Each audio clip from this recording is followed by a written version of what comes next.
This video contains spoilers for my friend group campaign, so if you're a member of that campaign and you know who you are, stop watching the video now.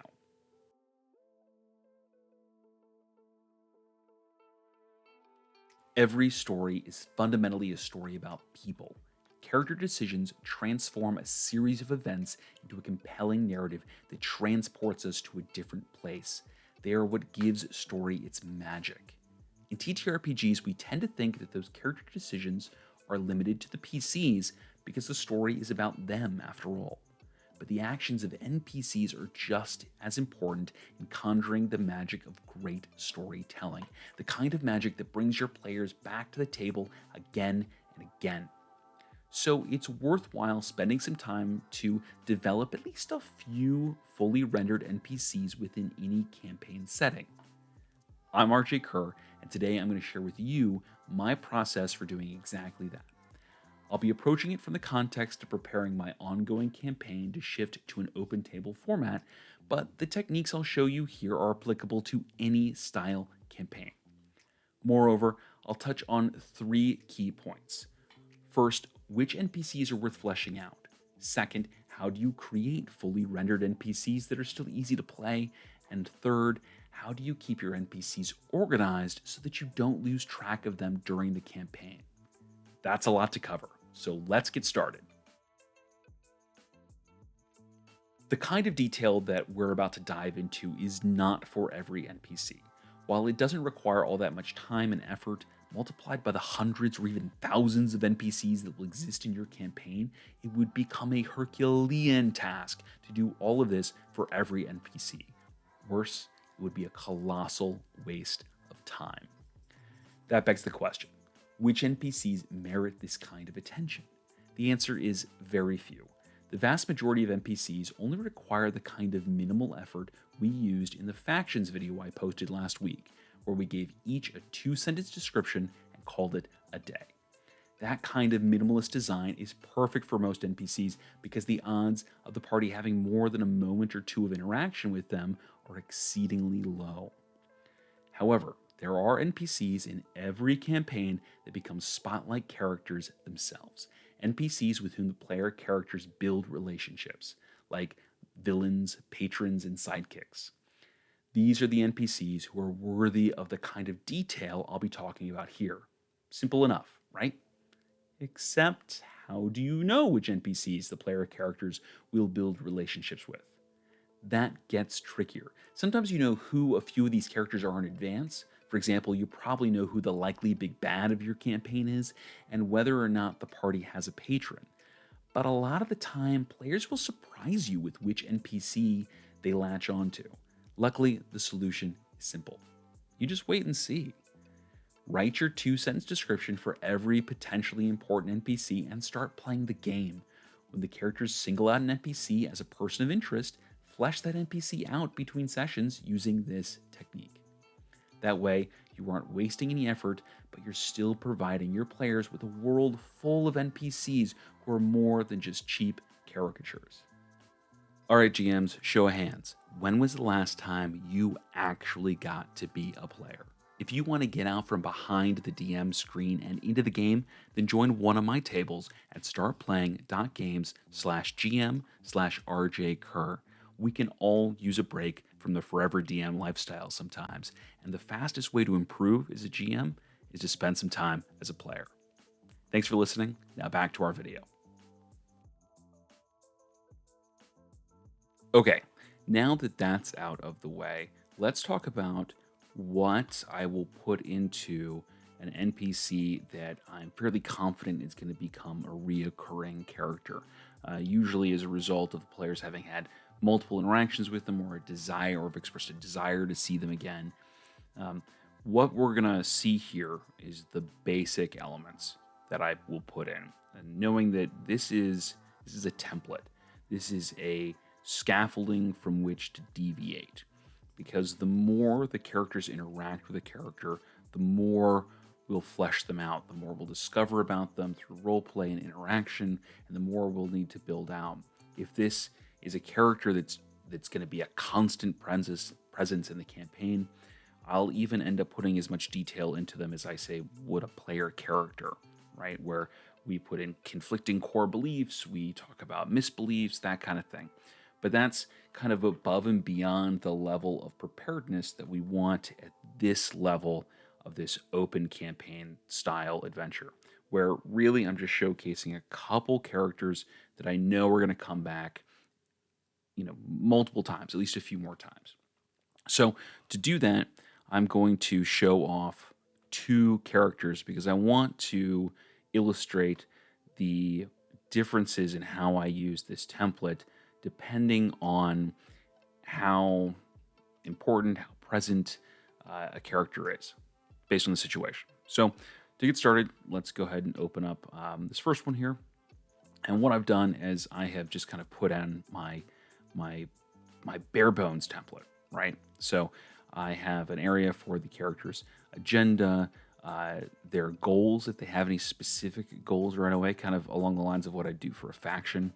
Um, some notes about their appearance, their mannerism, their core value.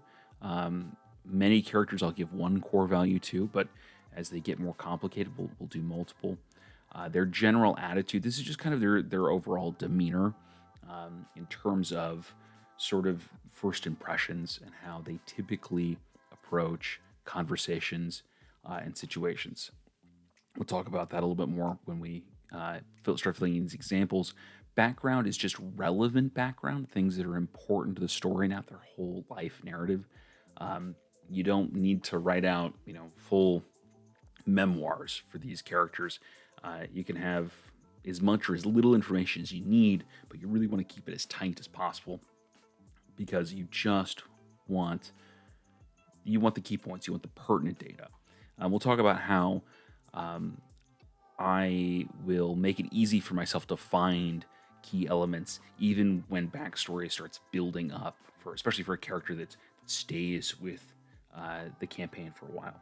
And then finally, any key information that this NPC has. So let's start with one that I have prepared.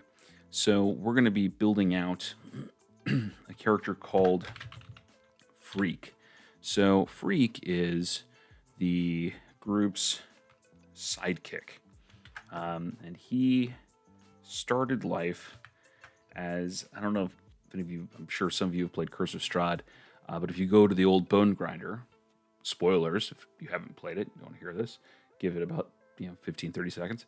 But if you go to the old Bone Grinder, there's two kidnapped children there that the characters have the option of saving, and one of them is a little boy named Freak. And so one of the characters who is in this campaign was in a Barovia campaign that I ran, a Curse of Strahd campaign that I ran, and rescued Freak and became attached to him. And now Freak is his sidekick, as we've taken this little bit NPC, an NPC there's literally like 2 lines of text on in the adventure. And he has been a consistent companion to this character to the point where, he became a sidekick stat block for a while, and now he has his own full character sheet. So what I'm doing is I'm just putting his name up here, and then I'm giving just a single sentence of description about him here.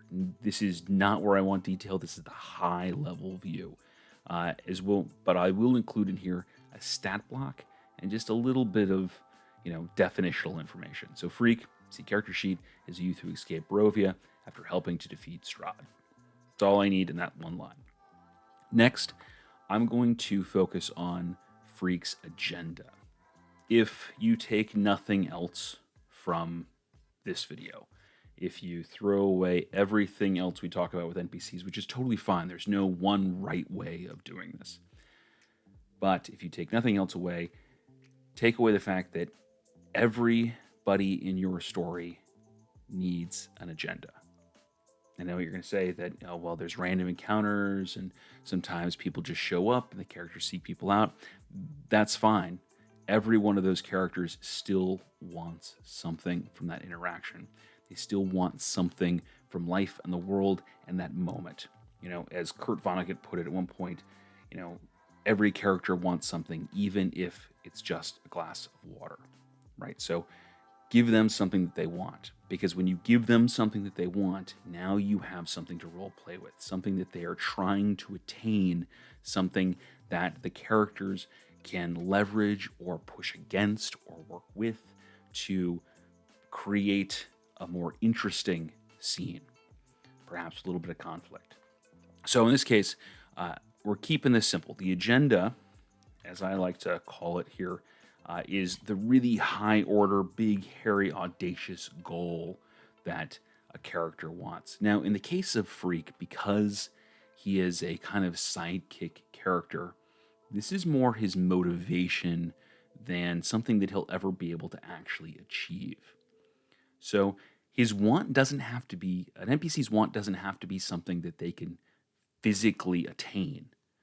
It can be something that they're chasing, either aware of the fact or ignorant of the fact that they may never attain it. So in this case, Freak, for example, wants to never feel helpless again. That's his motivation for adventuring. That's his motivation for learning all these skills and sticking with this family of adventurers he's built up around himself. And that is his guiding light. That's the thing that he wants. So, what that gives me is that in situations where Freak can give up control, I know now that he won't, because that's a violation of his core ambition.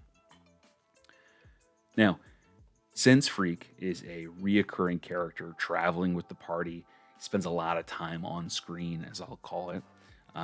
He has specific goals that are part of this agenda, things that he's working towards as he adventures.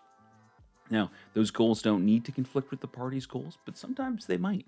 And I will detail them out as they crop up in this section. So, just starting simply, he wants to reunite with his sister Brovia. So that is a long thread goal that I can answer with a yes or no question. Goals should be things that are obtainable. They are not as nebulous as your overarching agenda can be. Doesn't always have to be, but can be. Goals are very specific, and they should be able. You should be able to say yes, he has reunited with his sister, or no, he has not reunited with his sister. And as goals sort of crop up, it's possible for NPCs to have multiple goals at once. And so when that happens, I just keep this kind of running checklist of their goals, right? So at the moment, he just has the one, but if as he gets more, I will just kind of keep that going. When they're complete, I'll hit that little checkbox and that'll line it out, and I'll know what goals are current, so that I know what he's constantly working towards in each, in each session. All right. So to that end, I now need to interact. I need to put the information in here for the characters to interact with him, and that starts with his appearance. Now, you can dive real deep into appearance, and some people will encourage you to do so.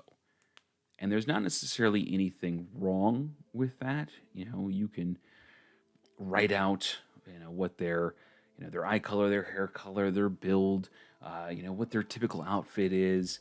You can put a lot of detail into this if you really want, but it takes a lot of time. And the bottom line is that your players are not going to remember all of it. If you look at some of the guidance that, for example, fiction writers use, they'll write out huge dossiers. I should say, we'll write out huge dossiers about characters where we put down every detail we have. You don't need that. What's more appropriate, I have found, to tabletop gaming in general is, is simplicity. You want, what I've talked about, that kind of funny hat, right? You want a memorable thing. I kind of think of Raymond Chandler. He's a hard-boiled detective novel author. He wrote the Philip Marlowe novels, like The Big Sleep and all that kind of stuff, if you're familiar with that kind of genre. But his guiding light when he was introducing characters, and there's a lot of characters in those pulpy, hard-boiled detective novels that kind of pop up, and they're easy to get confused.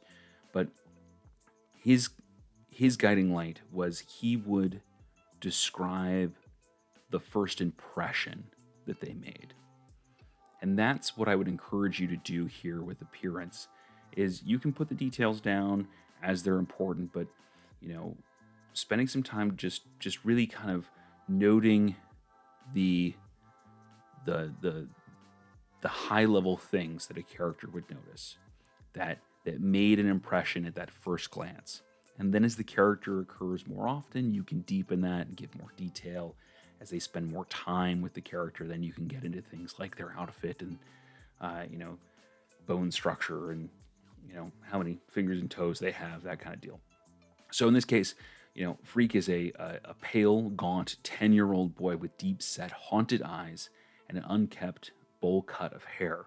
Now, you know, this is just a sentence that the character is going to get in a glance. And, you know, I could certainly refine this, but one of the things that I would keep if I kept nothing else would be the deep set haunted eyes, right? Because one, I've got a little descriptor, but I've also created a value judgment here. I've told our players the sense that they get from his eyes. Because haunted is clearly not a physical feature. It's the it is the emotion that those eyes evoke. It is the impression that they give, right? And so that's the kind of thing I'm talking about when I talk about your funny hat. When I talk about you know, telling the players what impression their characters get of a particular NPC. All right, so the appearance is for the character, is for your players, but mannerisms are really for you. They're to give you something to role play with. Now, mannerisms are, at least in my terminology here, they're going to be patterns of speech. They're going to be repetitive actions. They're going to be habits. You know, playing with one's hair, the you know the tendency to wring one's hands, to whistle, to swear, to make predilections of doom, that kind of deal. But ultimately, what you're putting in the mannerism block here is a note that's going to help you role play this character consistently. So, for example, one of the highlights of Freak here is that he's very quiet, like uncomfortably quiet for a 10-year-old boy. And he says little, even when addressed directly. I will narrate what action he takes over what he says. You know, I play him with body language as opposed to dialogue. And that makes him a very distinct character from a lot of the others in my campaign because, as you can probably imagine, I am somewhat verbose. So, one bit of advice that I might give you here is sometimes it's useful to note down things that are kind of character cues to you, as opposed to maybe things that the character does themselves. Was it Andy Serkis, the voice actor who he played Smeagol in all of the Lord of the Rings movies, but he also did the narration for the audiobooks for Lord of the Rings, for The Hobbit rather. I think he did Lord of the Rings too, but regardless. But for example, in The Hobbit, you know, there's tons of characters in there, and he gave each one a unique voice. And what he said he did to keep track of that is he created a physical mannerism for himself that he associated with each one of those characters. And that just doing that mannerism helped kind of trigger his brain into the mind of that particular character. Now, nobody's saying that you need to do unique voices for all of your characters. That is a Herculean task, and certainly not one that I do, although I make passing attempts to do voices. What I'm saying is that find a thing that makes you go, oh yeah, I'm Freak now. Oh yeah, I am Strahd now. Oh yeah, I'm, Vecna now. So that you have that little physical cue to make it easier for you to slip in and out of of these characters, especially since you have to play so many of them as the DM. All right, so core values. These are going to be helpful tools for you when you are trying to decide what kind of decisions these characters are going to make. Because so far we have their overall goals, so what they're pursuing, sort of the general direction that they're heading. You have a bit on their appearance, you have a little bit on how you're going to role play them, but there's going to be a million little decisions that these characters, have to make. And how do you decide whether they go left or right, whether they take tactic A or strategy B? Well, that comes down to their core values. What is it that they believe is fundamentally true? So, for a lot of characters, I'll do one core value, especially if they're characters that are only going to pop up sporadically. But for characters that are more frequent, I will do at least two core values, and I will eventually build those out to include a misbelief. So let's tackle those in order here. So core values are things like your character's ideal and bond. They're beliefs that are fundamental to their existence. And an easy litmus test for this is what we call a character interview, right? So character, you're thinking about an NPC and you think about them as though you are talking to them, you're asking questions of them. And when they say they believe a thing, you keep asking why, and they'll respond. And then you keep asking why, and they, respond in your brain until you get to a place where it's just, well, it's just because that is the way it is. For example, again, using our Lord of the Rings example here. So, Bilbo, wants to live a comfortable life at Bag End. Well, why? Well, because the world outside is dangerous. Well, why? Well, because it's full of things that that make me frightened, that I feel out of control when I'm out there. Well, why? Because I don't have the skills to survive. Well, why? You keep going down this path until you hit a place where the answer is, well, just because. It usually doesn't take very long. And as you do this more and more often, you might be able to kind of get to that bit, that fundamental belief just kind of right out the gate. So, for example, I have risk is part of life, no different than breathing, as one of Freak's core values. And I frequently find this useful to kind of write these as kind of a quote. It helps me embody it, but you can use whatever notation you like. But that's one of Freak's core values. He grew up in a very dangerous place where life and death were very close together, Barovia, and so he's not as risk adverse. He sees it as just part of life. And then the family I've chosen is worth sacrificing everything for. He's very loyal, and so I put these in here. Now, the cool thing about having two values is that sometimes they can come into conflict, and that will lead to interesting choices no matter which way you choose, because now your character is choosing one core value over another, which means that core value they don't choose is now perhaps not a core value, or maybe they end up feeling incredibly guilty about that. So sometimes with core values, it is fun to pick two things that may become opposed. The classic example of this is like Darth Vader, right? Where you could say that for his character, his core value is, there's nothing more important than ruling the galaxy, right? That's his power. It is a core value. And then what we might call an ideal, if we're using the kind of traditional system with D&D 5e. And then his bond, if you will, his other core value is nothing is more important than my children, right? So when we end up in a situation like we do in Return of the Jedi, where Darth Vader is forced to choose between the Emperor, the embodiment of the power that he'll need to rule the galaxy, and his son, Luke Skywalker, he has to make a choice, and that choice is inherently interesting. So if you want really conflicted, compelling NPCs, make these core write these core values so that there is a way that they can become in opposition of each other. So a misbelief, which I have not included for Freak here,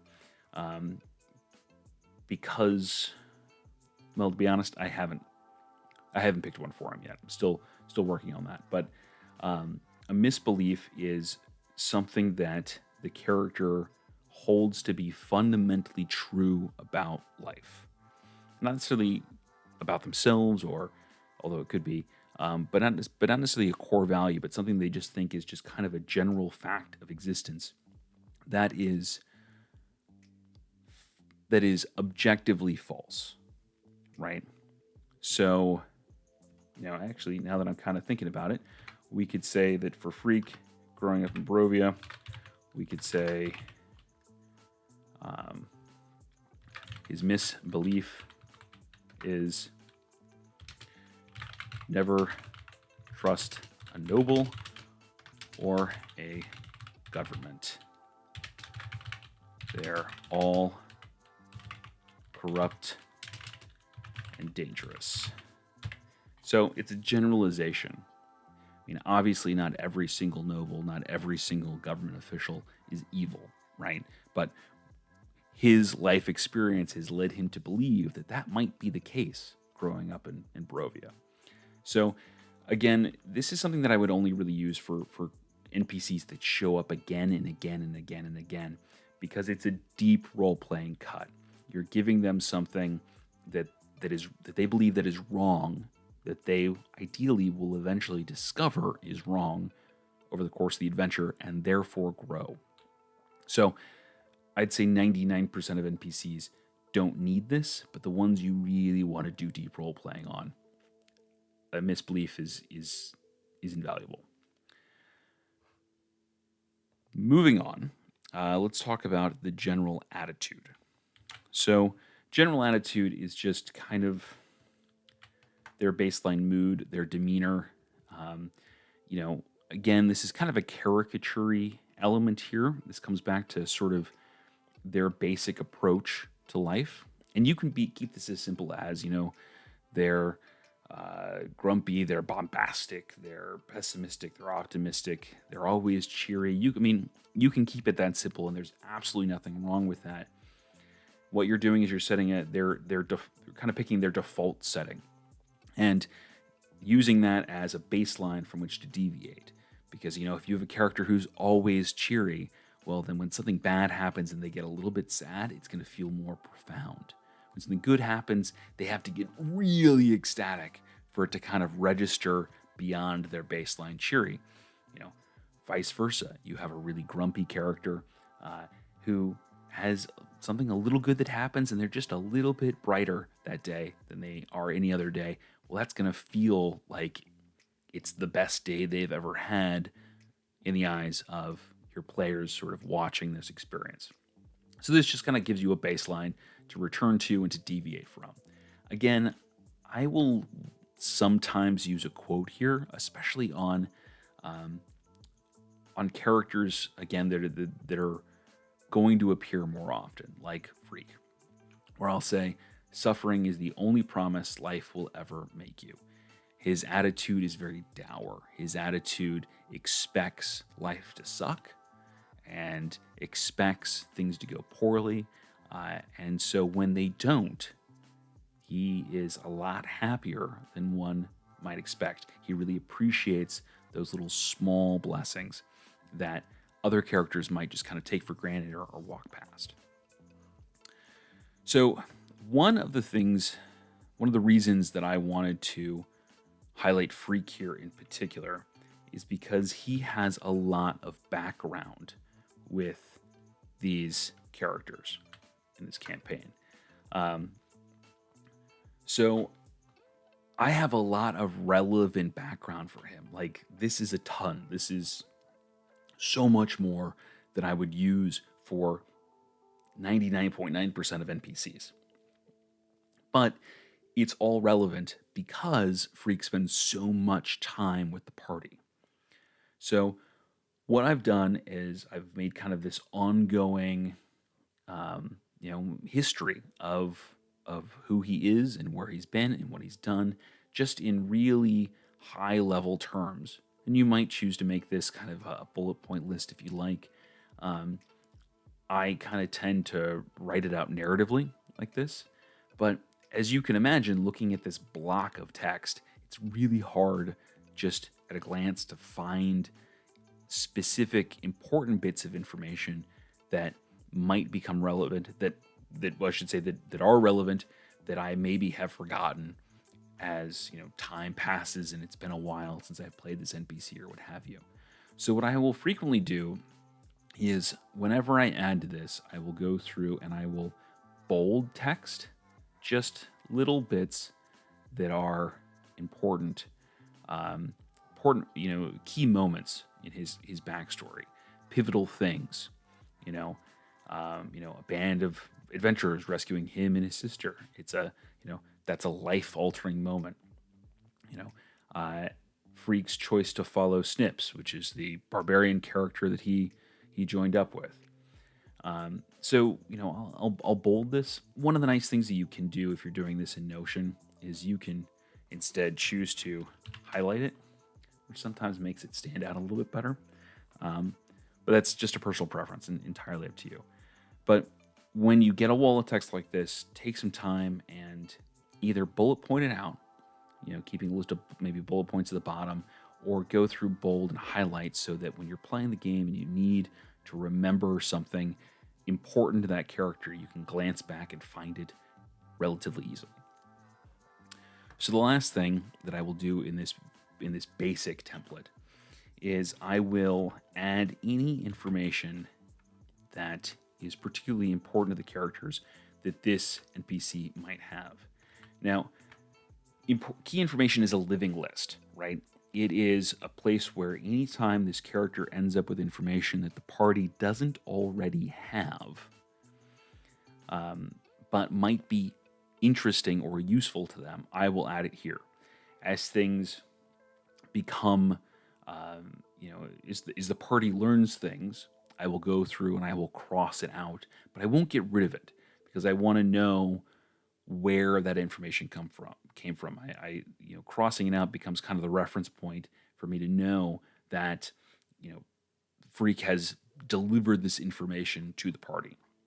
So, for example, for key information, Far Realm Contact, Freak knows that there's something from beyond the stars that's trying to make contact with him after his experience being temporarily enthralled by an elder brain. Long story, fun story, long story. Ask me about it in the comments if you want to know more. The other bit here is Anthrop's sister. So in this particular group, we have a paladin named Anthrop, and that player was playing siblings. His sibling, Brindle, the sister, was in the Curse of Strahd campaign that Freak originally came from, and Snips came from. And then in a Tomb of Annihilation campaign, he was playing Anthrop the Paladin. And so he's keeping Anthrop through this campaign arc.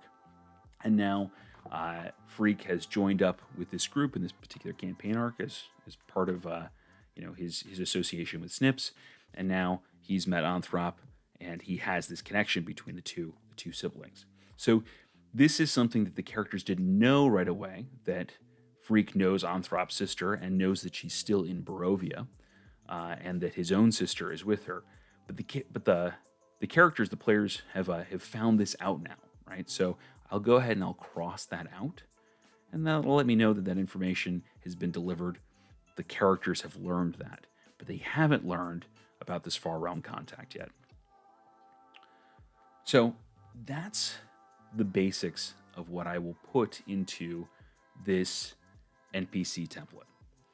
Now, let's talk about a character that is just as important, but not as frequently involved in the campaign as others. So, I mentioned that a group of these characters in this campaign came over from a Tomb of Annihilation campaign, and so this was their exploration of Sigil and the plains, and the adventure that we're currently on is an extension of that adventure.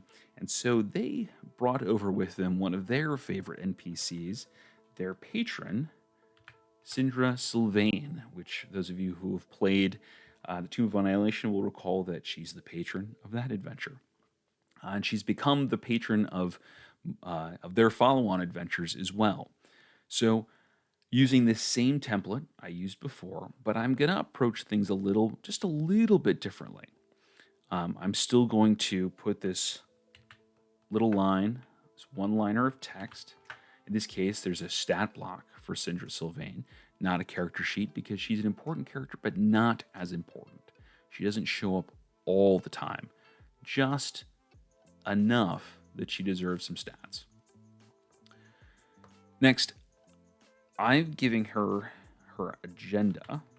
Now, something that you'll notice here is that her agenda is specific and actionable. She wants to uncover Vecna's plot. What makes it an overarching agenda as opposed to a goal is that it has a lot of subplots to it. Now, Vecna is another big bad that I have stolen from from various other adventures and woven into this. Because I'm not gonna lie, I've always had a fascination with him, well beyond, or I should say, well before the release of Vecna, Eye of Ruin. He's been one of my favorite villains since third edition. But anyway,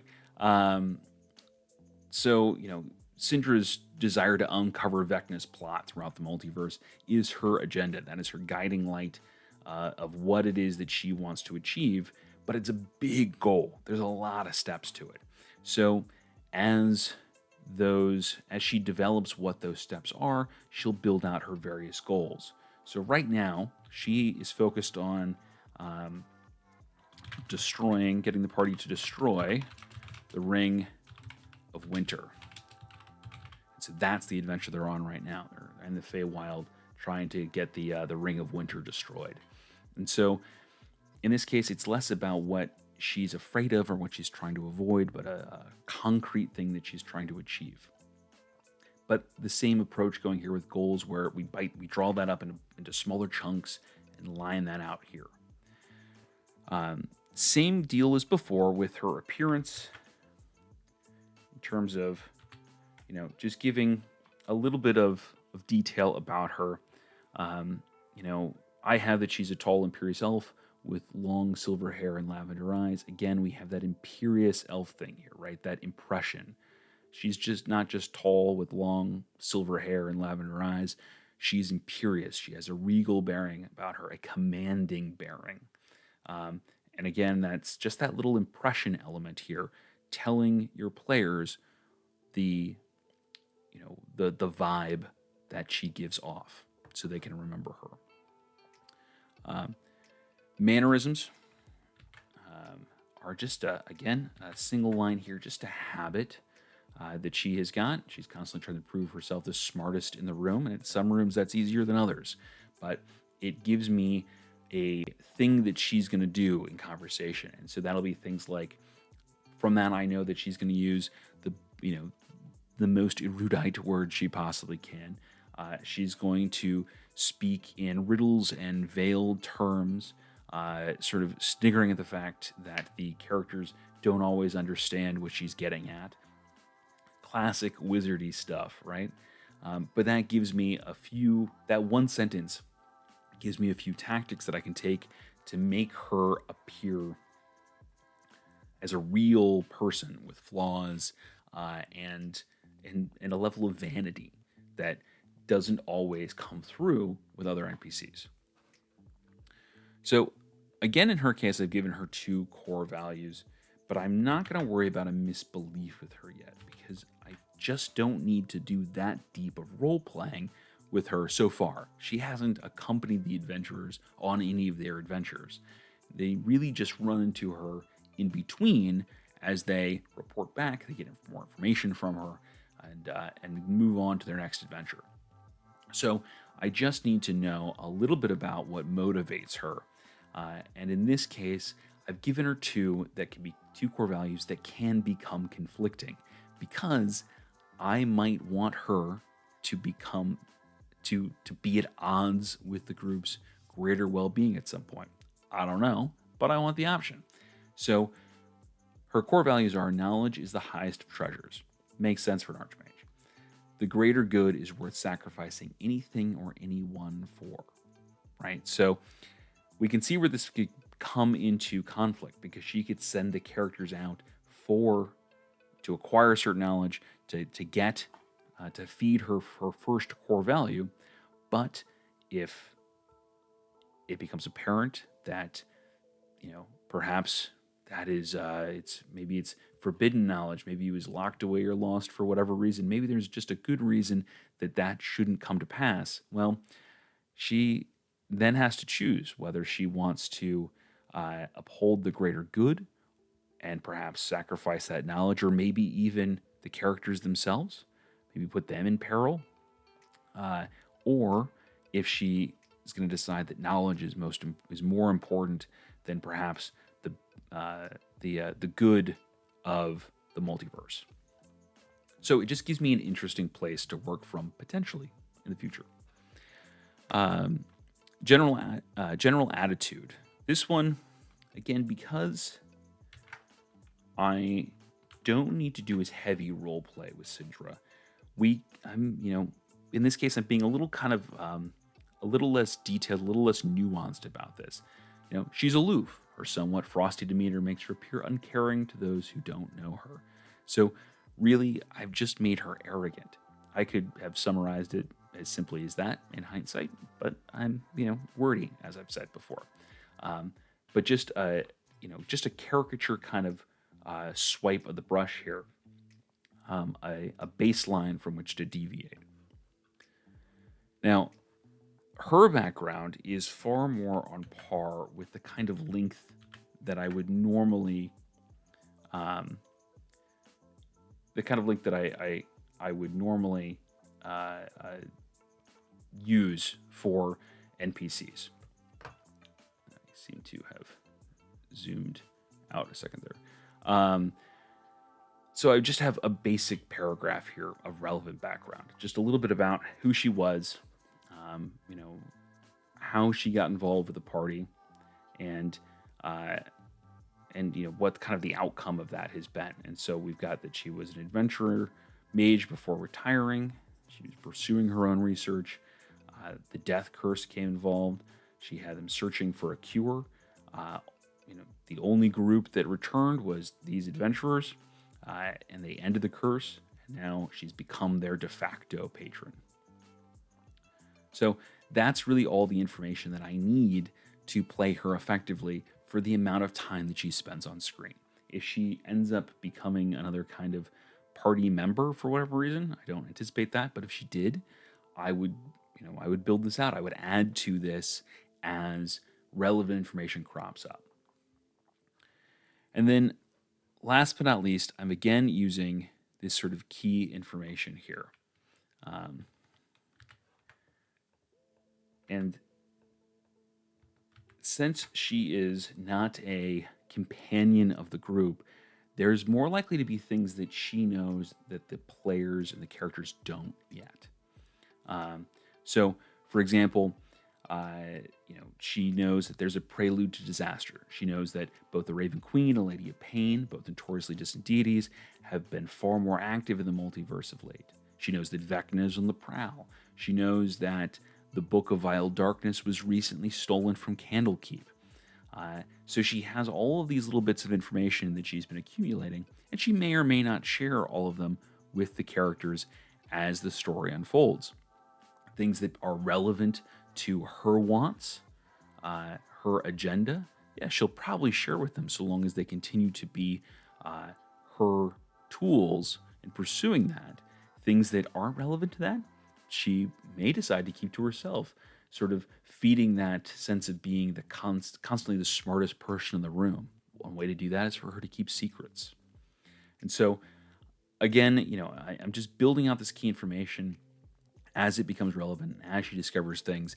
And I may be populating with things that happen in the background since she's most of the time away from the party. So as they discover things, or as she perhaps discovers things, maybe as her own faction actions and things like that, I can add to this list. The last thing that I want to talk about here is tags. Over the course of your campaign, you are likely to build out hundreds, if not thousands, of NPCs.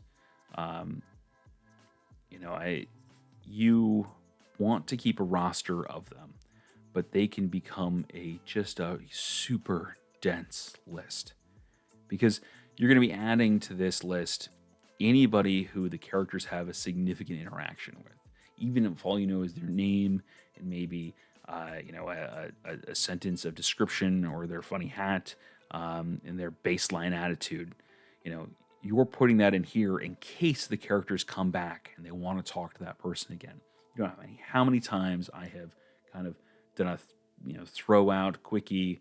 Oh yeah, this person's here, NPC, and the characters have latched onto them.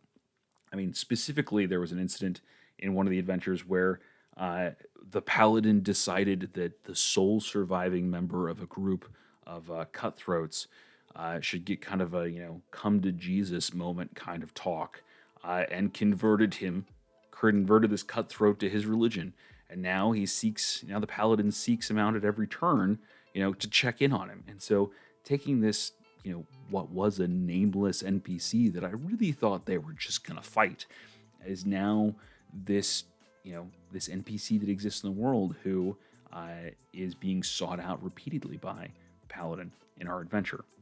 So you want to keep note of all that kind of stuff. But as this list goes longer and longer and longer, you need some way to kind of segment it. And for that, I use tags instead of trying to create multiple different lists and not knowing who goes where and getting confused about that. I just give everybody little tags. So, for example, what I'll usually note at a minimum is I'll note kind of their role, and by that I mean their relationship to the characters. So, for example, Freak is a sidekick. I might also say that he's an ally. I will note any relevant location information about them. If they're an NPC that's linked to a certain location, which in this case Freak isn't, he travels with the group. And I'll note their faction, right? So if they're associated with any particular group of people as relevant, right? So in this case, Freak is a member of the party. So we'll put that down as his faction, right? Now, Syndra is, again, an ally. She's specifically a patron, and she's a local, currently, of Candlekeep. So I'm going to put that location tag down there. She doesn't have an established faction yet, so I'm going to leave that blank. She's kind of her own entity, and so she may become a faction in and of herself, which I may, end up adding to our factions list here, depending on how active she is in moving the plot of the story and how much she's doing in the background.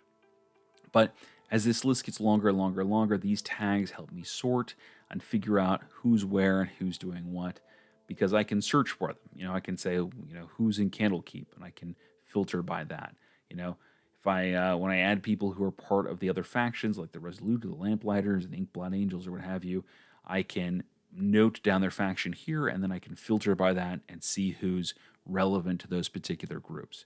It just makes it a lot easier to find and manage these, even as this list gets just so long. NPCs are one of the biggest and most important parts of any campaign. Over the course of a campaign, you could generate hundreds, if not thousands of them, so it's easy for NPCs to devolve into a mare's nest of disjointed, cartoonish stick figures who are little more than props to the players. But with the method I've just showed you, you can keep your NPCs organized and evolving with the rhythm of the story so that each and every one feels whole and human to your players. Moreover, you can achieve that goal without sacrificing your whole out-of-game life in pursuit of it. So thank you so much for watching. If you've enjoyed this video, please like, subscribe, and leave a comment. And if you're a forever DM looking to play, or a player who wants a new table, come join one of my games at startplaying.games/GM/RJ Kerr. I'll see you here next week, and I hope to meet you over there.